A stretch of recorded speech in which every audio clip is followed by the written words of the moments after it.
Kisah Yatim Piatu yang Sukses. Episode 079. Selama pertemuan Deki bersama bosnya pagi itu, akhirnya ia menceritakan hasil temuannya di kantor cabang kemarin. Namun Meizi dingin-dingin saja, karena ia sudah mengetahui permasalahannya. Meizi hanya berpesan tunggu dulu beberapa hari ini.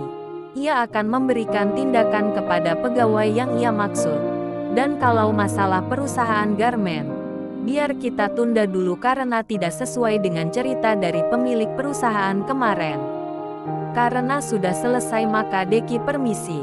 Ia akan berkunjung ke kantor cabang yang lain. Meizi hanya pesan jika ada problem di lapangan kasih informasi.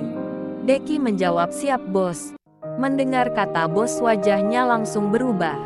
Sebenarnya Meizi tidak senang dipanggil bos. Apalagi Deki yang memanggil bos. Sebab Deki teman sekolahnya. Bagaimanapun Deki pernah membantunya di waktu ia masih susah.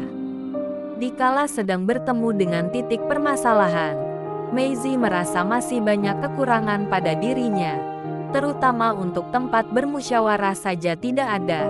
Harus ia sendiri mengambil keputusan. Semenjak ditinggal almarhum sang suami.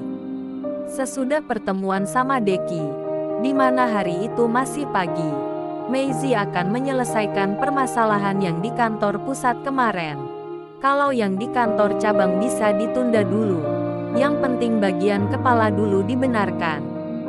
Jarum jam kala itu baru menunjukkan pukul 9.45 menit.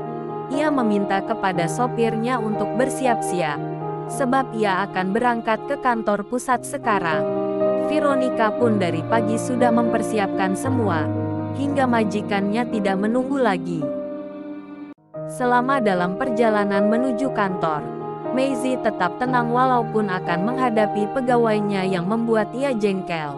Walaupun semalam ia kelelahan, ia masih menyempatkan waktu untuk menentukan siapa yang akan menjadi pegawai baru. Karena kondisi waktu yang mendadak, ia akan memilih dari beberapa pegawai dari kantor cabang untuk menduduki posisi di kantor pusat. Setelah mereka tiba, Meizi langsung menuju ruang kerja Bapak Direktur. Karena kehadirannya sudah diketahui Bapak Direktur, maka Meizi tidak harus mengetuk pintu, karena Bapak Direktur sudah menunggu.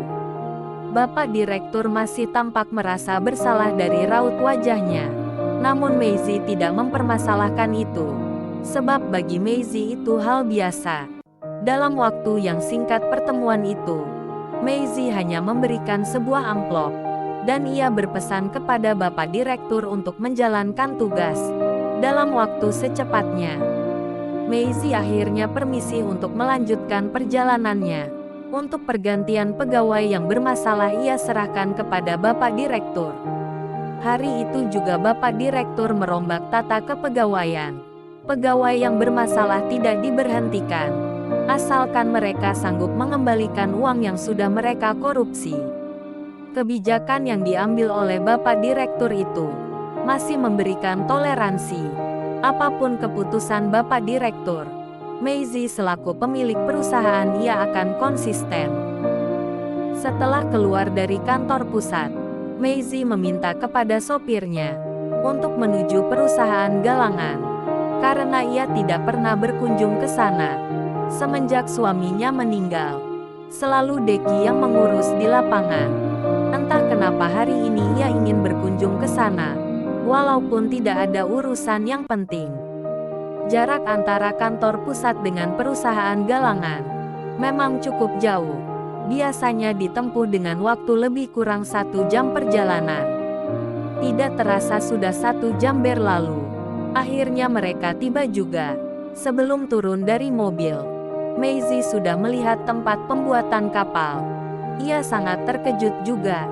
Tidak menyangka walaupun sang suami sudah tiada, tetapi usaha yang dibangun sang suami bisa berkembang begitu pesat. Terbukti berapa banyak kapal yang sedang dikerjakan. Dari informasi dari Deki, semua kapal yang sedang dikerjakan, jikalau sudah selesai akan dikirim ke negara pemesan. Meizi langsung saja masuk ke ruangan para staf. Ia meminta kepada pegawai untuk membuka laporan keuangan perusahaan.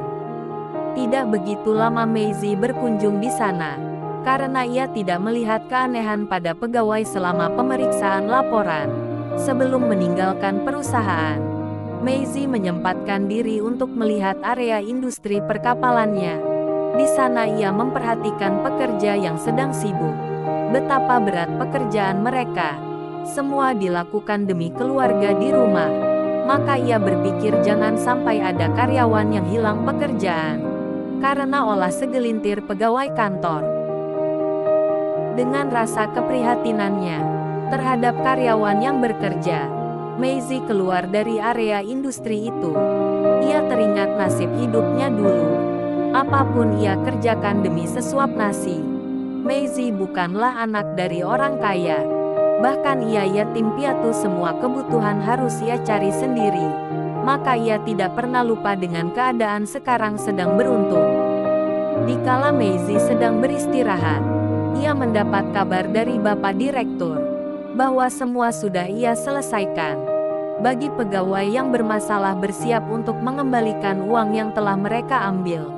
Jadi tidak ada pegawai yang diberhentikan. Namun khusus pegawai kantor cabang, untuk sementara masih dipersiapkan untuk pegawai yang baru. Akan tetapi sekarang berjalan dengan lancar. Hari hampir masuk waktu siang.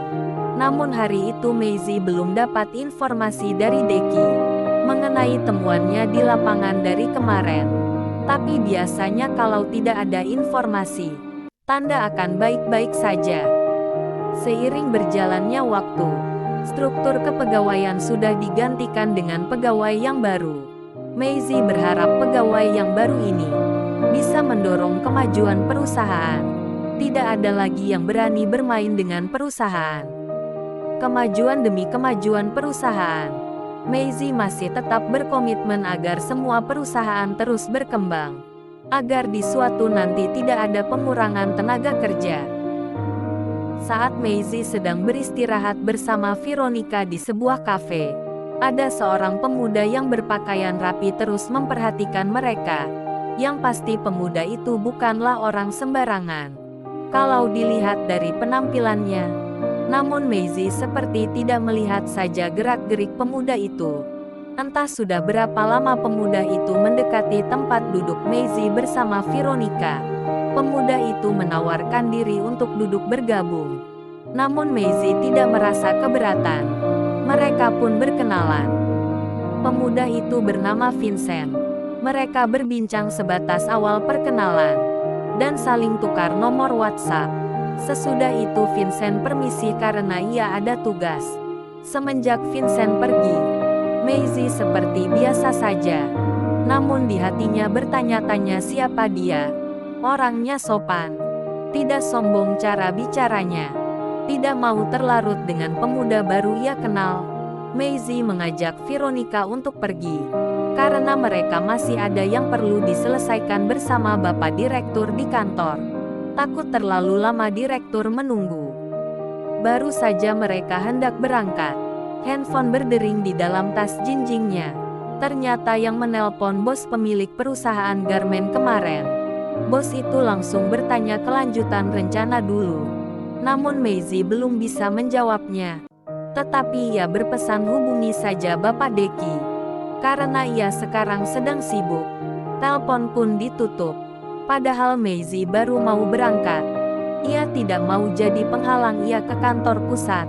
Karena Maisie ada sedikit kecewa dengan bos pemilik perusahaan garmen itu. Sebab tidak sesuai dengan apa yang ia ceritakan di saat mereka bertemu di acara meeting.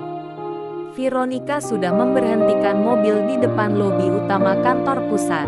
Maisie langsung saja turun dari mobil dan menuju ruang biasa mereka mengadakan pertemuan. Bapak Direktur pun sudah menunggu di dalam. Entah apa yang mereka bahas. Namun Bapak Direktur merasa ketakutan dengan bos besar mereka. Maisie memang perempuan tetapi orangnya tegas. Di saat itu juga Maisie memberikan ultimatum kepada Bapak Direktur. Hingga Bapak Direktur. Terima kasih teman-teman yang tetap setia menonton video ini. Tonton terus video selanjutnya hanya di Rafflesia Channel. Agar tidak terlewatkan video terupdate terbarunya. Jangan lupa di like, share dan subscribe.